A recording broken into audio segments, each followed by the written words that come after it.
Sorry about that.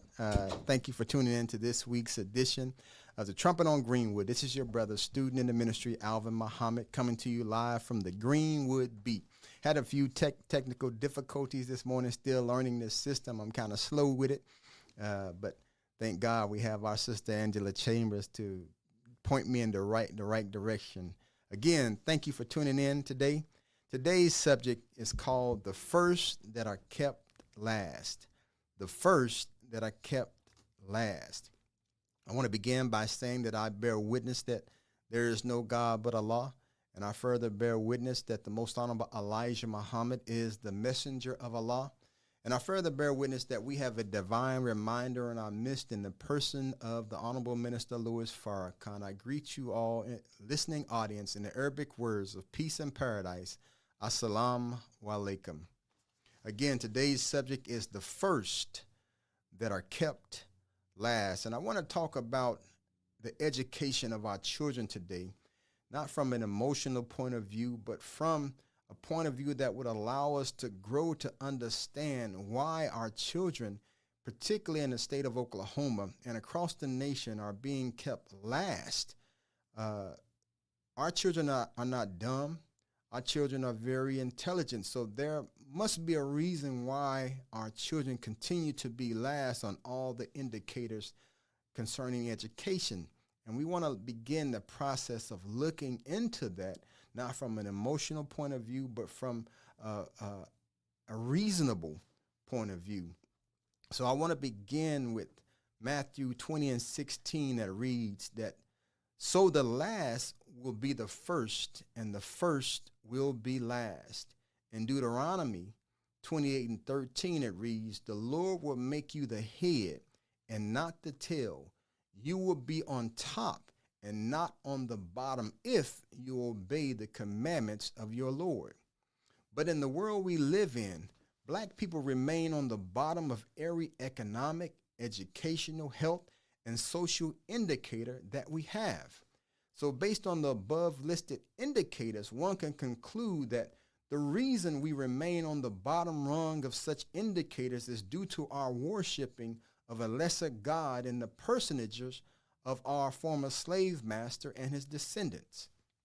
For God tells us in Deuteronomy that with him, we would never be on the bottom. We would only be on the top. Unfortunately, we live in a society that does not raise black people up to be the first or the head. But in order to pacify black people, they only allow some of us to be labeled the first. But what is the value, brothers and sisters, of a black person being labeled the first in a system of white supremacy if the masses of our people remain the last in society?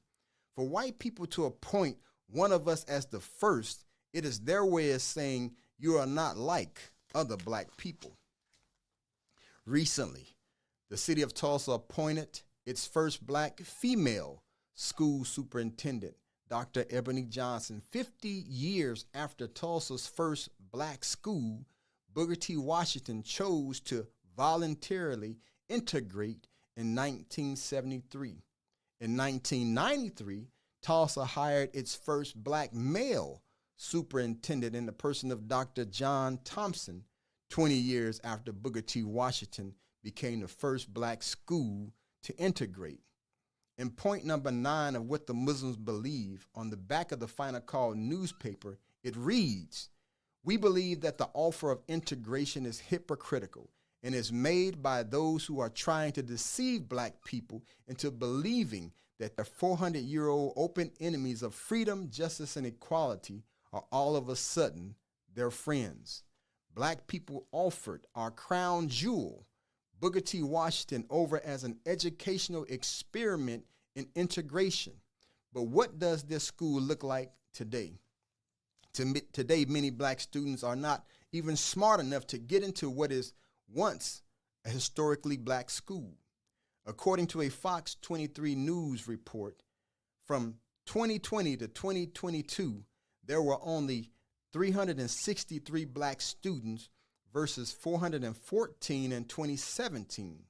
51 fewer black students out of around 1,300 students.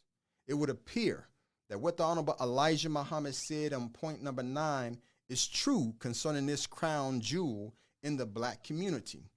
Black students who were the majority are now the minority and have been integrated out of attendance.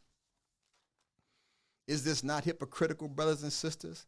Integration was supposed to improve education for all students, to provide black students with equality of education, yet many of our students can't achieve the required 2.5 GPA in order to attend an historically black school that sits in their own community. 32% of the students at Booker T. Washington are white now, followed by blacks at 27.9% and Hispanics at 22.3%. Booker T. Washington has truly become Tulsa, Washington. In other words, is more symbol than substance. In spite of the fact that white students outnumber and outperform black students at this historically black school, we celebrated being the first to integrate because being labeled the first is more important than being first in performance. Tulsa has hired its first black male and female superintendents, Dr. Thomas in 1993 and Dr. Johnson in 2023. But how do black students fare in relationship to other races of students at this school? Some will say that Dr. Johnson just took on the position of superintendent and must be given a chance, but we must remember, brothers and sisters, that she has been in the Tulsa public school system for 24 years and served as the Chief Learning Officer of TPS since 2020. The duties of the Chief Learning Officer are as follows. The Chief Learning Officer is responsible for advancing a 21st century teaching and learning system to further the academic and excellent mission of Tulsa Public Schools. The Chief Learning Officer leads the educational performance of the district through a clear vision and strategic direction for the district's curriculum, instruction, and school improvement initiative focused on elimination of the achievement gap and improving student achievement. Now that we know the duty of the Chief Learning Officer, who is now our first female superintendent, a black superintendent, how has black students measured up to other races of students in the Tulsa public schools during her tenure? In a 2019 article in Citizen Ed titled, "Even in Schools with an A rating, Students of Color Fail." This article talks about how Booker T. Washington received an A rating in its 2019 state report card, but 39% of black students missed the marks compared to only 16% for white students. According to this same article, McLean and Central, the other two high schools in the black community, also failed to meet proficiency in math and English.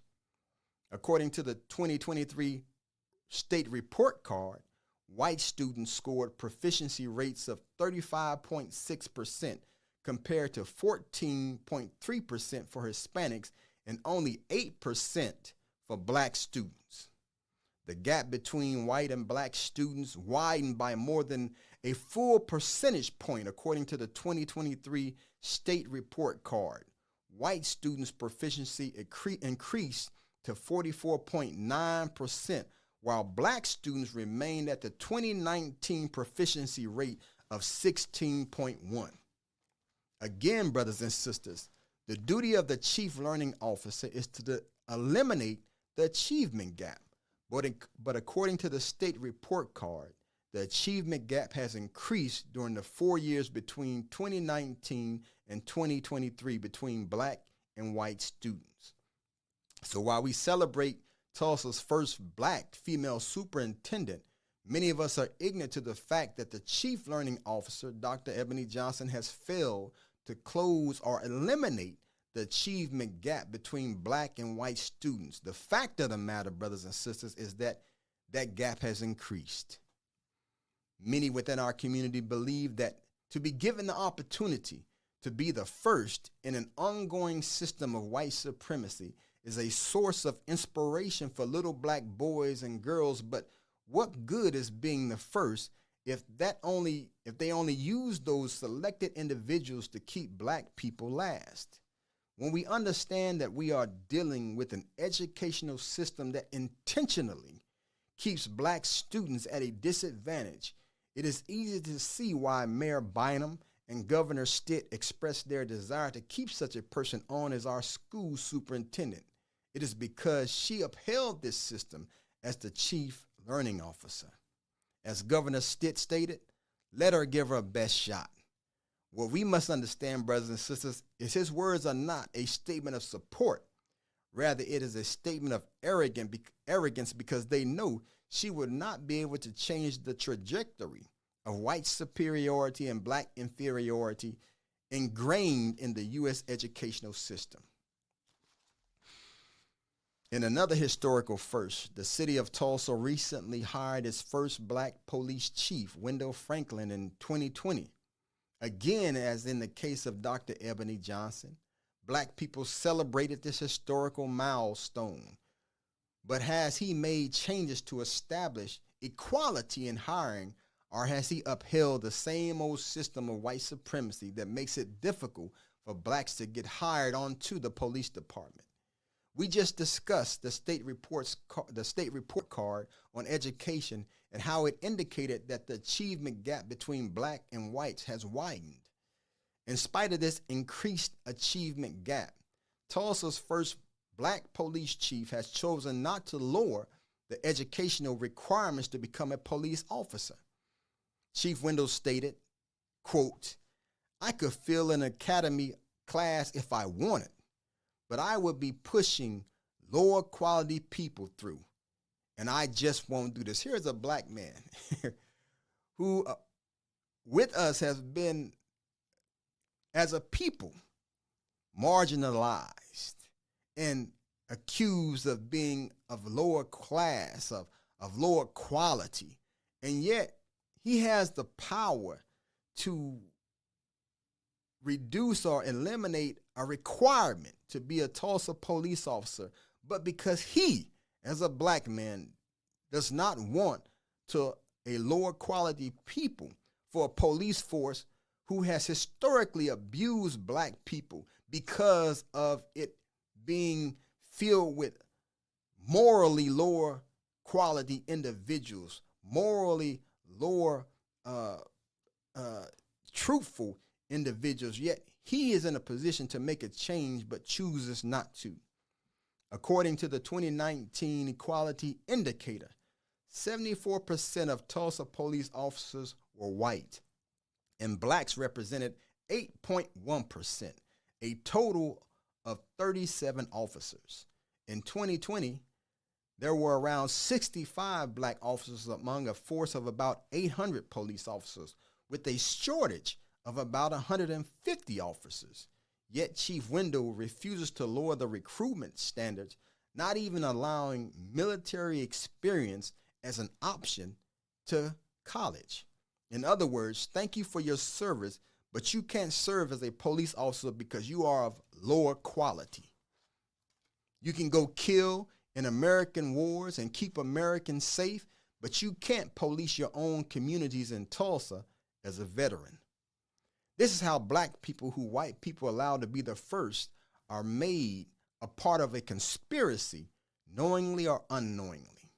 Black students are least prepared for college in Oklahoma and around the nation, yet our first black police chief refuses to relax the college requirements because he doesn't want a lower quality of people on the force. You tell that to the many black people who have been murdered by police around the nation. Were those of high quality people? Many of them were educated. Many of the people who enslaved our people were educated. Education, college education, does not raise the quality of people. You can have the highest education and be morally sick, and this nation is full of those type of individuals who have high education but are morally sick. According to a 2019 state study, students of color consistently scored lower in math and English language arts across multiple grade levels, even when they were not economically disadvantaged, were not English language learners, and had no disability, according to state agency reports. The report indicated that 37% of white students in Oklahoma scored high enough to be considered proficient in tested subjects. 31% of Hispanic students scored high enough, but only 24% of black students met the same targets. The state recommended prioritizing certain groups, quote, black students, in order to have all students on track to college by 2030.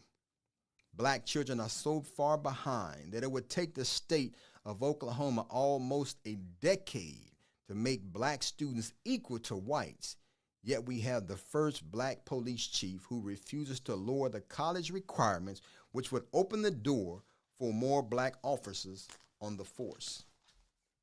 Many of us say it is important for black children to see a black man in the position of police chief, but it is equally important, brothers and sisters, for black children to see black officers policing their community. Again, this Oklahoma State study was done in 2019, yet according to the 2023 state report card, the achievement gap increased by a whole percentage point during the watch of Chief Learning Officer and now School Superintendent Ebony Johnson, Tulsa's first black female superintendent. 50 years after Booker T. Washington and other black schools were integrated to give black students access to what is called a first-class education, it will now take an additional decade to make black students equal to white students in college preparedness. In study guide number 17 by the Honorable Minister Louis Farrakhan, called Hypocrisy and Conspiracy, the minister explains how a conspiracy is carried out. A conspiracy is defined as the action of conspiring a combination of persons for an evil and unlawful purpose. In 1964, the Civil Rights Act was passed, which banned racial discrimination in schools and businesses. In 1974, an extension of the Civil Rights Act, the Equal Educational Opportunities Act, was passed, barring states from discrimination based on race, gender, or color. 60 years later, and it will now take an additional decade or more to equalize blacks in education with whites. And that is if they actually decide to apply the recommendations made by the state. This is an evil violation of the law, a conspiracy against blacks and black students. For the last 60 years, we must realize that state legislators have been conspiring to violate the law concerning equal education for blacks. Black people are not that dumb that it takes 60 or more years to be equal to whites in education or any other area. So black people must wake up, as stated in Spike Lee's movie School Days, to the reality that individuals at the state and local level have been engaged in a conspiracy to keep blacks miseducated. Now, either white officials have been conspiring or black people are just that slow and dumb. Which one is it? We built the pyramids. We civilized Europe. We built the magnificent plantations that we were enslaved on. We built the majestic buildings at the nation's capital. We calculated their visit to the moon. Yet blacks lead the nation in educational underdevelopment and can't catch up to white people? None dare call it a conspiracy. What is the value of being the first, brothers and sisters, in the world of white supremacy if your being the first only contributes to blacks remaining the last? We must awaken to the reality that there is an intentional effort to keep blacks unequal in education and economics. So when they make us the first, then we must have an intentional effort or make an intentional effort to undo what they have intentionally done to our people. We must prioritize black people like the 2019 Oklahoma State study recommended should be done. We must unapologetically do this because our future is at stake. We must not be afraid to focus on our people because somebody has focused on our people to ensure that our people remain at the bottom. So we cannot be apologizing and afraid to offend white people when these same people have been working to keep our people at the bottom. We must focus. That must be our first priority, our people, because somebody made it their priority, their first priority to keep our people at the bottom.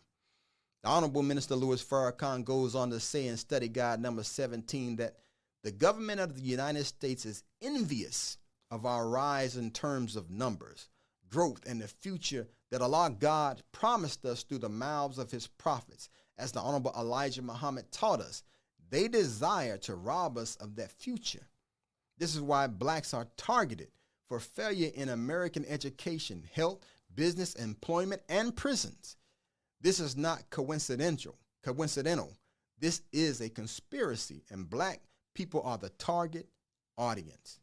We had our first black president, Barack Obama, but unfortunately, he did more to protect the rights of gays and lesbians than he did to protect the rights of black people who were confronted with increased police brutality during his administration. We now have our first black female vice president, Kamala Harris, who when asked about reparations for black people said, quote, reparations means different things to different people, but what it means to me is that we need to study the effects of discrimination and institutional racism and what could be done in terms of intervention. Intervention. Oh, wow. Her proposal for reparations was tax credits instead of cash payments. But Jewish leaders demanded cash compensation for the losses in Jewish livelihood and property, according to the Conference on Jewish Material Claims Against Germany. Japanese leaders demanded the cash payment of a $20,000 tax-free restitution by way of the Office of Redress, established in 1988 for the fundamental injustice of evacuation, relocation, and internment or imprisonment of Japanese citizens during World War II.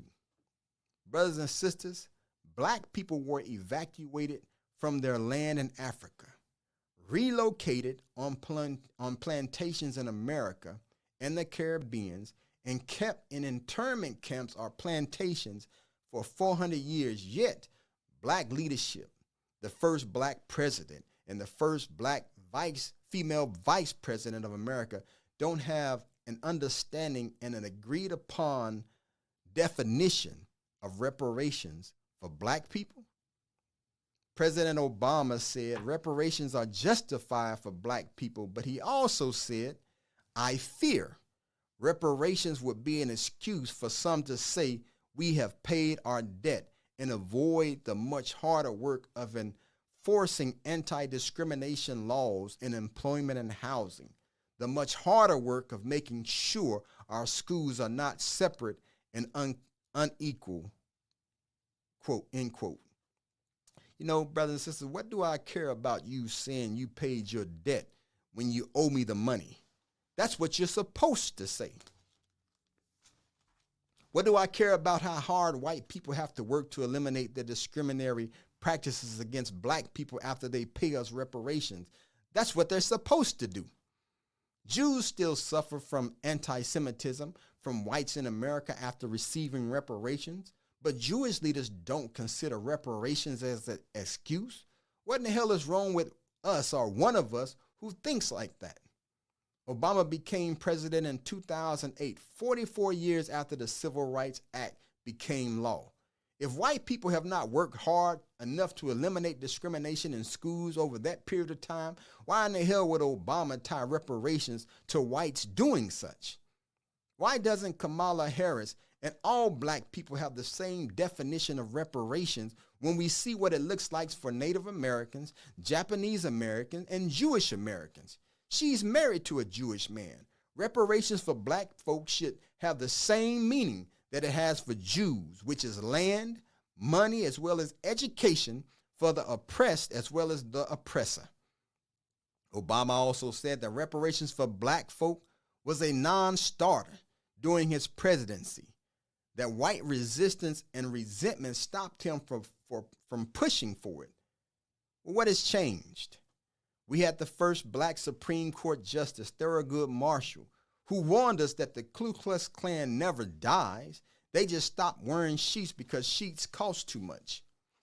Now we have our first black female Supreme Court Justice, Ketanji Brown, who in her dissenting opinion of the Supreme Court's elimination of affirmative action in education stated, "Our country has never been colorblind, given the lengthy history of state-sponsored race-based preferences in America." What good is being the first Supreme Court justice in the world of white supremacy if our presence can't stop the reversal of legislation that keeps blacks from being considered last in college admissions, especially when black students are least prepared for college nationwide? 1967 was the year the first black Supreme Court justice was appointed. 56 years later, with the appointment of the first black female Supreme Court justice, we find that 1 in every 1,000 black men can be expected to be killed by police, that black males are 2.5 times more likely to be killed by police than white males, and that dying at the hands of law enforcement is a leading cause of death among young black men, according to the 2020 Brookings Report. The first black justices can ensure justice for black people. We have a litany, brothers and sisters, of black first, from the first African-American office holder in Matthias de Souza to the first black millionaire, Robert Abbott of the Chicago Defender. But none of these first have done nothing to change the trajectory of racism and white supremacy in America.